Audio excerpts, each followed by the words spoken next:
Vetëm me krijimin e vazhdueshëm të gjeneratave të reja të afaristëve, ekonomia e Maqedonisë mund shpresojë në zhvillim të qëndrueshëm afatgjat. Ekonomi të kryesuar nga kompanitë e vogla dhe të mesme konkurrente në korniza globale. Kjo theksua të hënën në hapjen e javës globale të sipërmarrjes, e cila 2 vite me radhë organizatohet në Maqedoni, paralelisht me mbi 80 shtete tjera në Evropë dhe botë. Vetëm me krijimin e vazhdueshëm të gjeneratave të reja të afaristëve, ekonomia e Maqedonisë mund të shpresojë në zhvillim të qëndrueshëm afatgjat.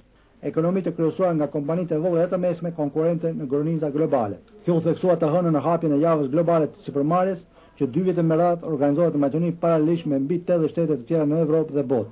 Në hapjen e javës së sipërmarrësisë u theksua se Maqedonia ka potencial të madh për zhvillimin e sipërmarrësve të rinj, por realisht mungon nxitja dhe inkurajimi nga ana e shtetit për të filluar biznese dhe realizimin e ideve, inovacioneve dhe kreativitetin e tyre.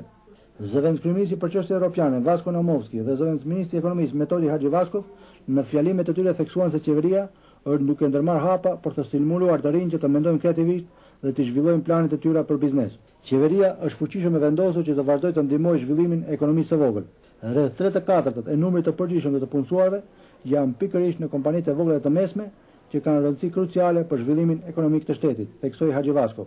Në kuadër të javës së sipërmarrësisë deri më 22 nëntor, në 10 qytete të Maqedonisë afaristëve të ardhshëm, potenciali të përcjellin përvojat dhe këshillat botërore për të realizuar idetë dhe planet e tyre të biznesit.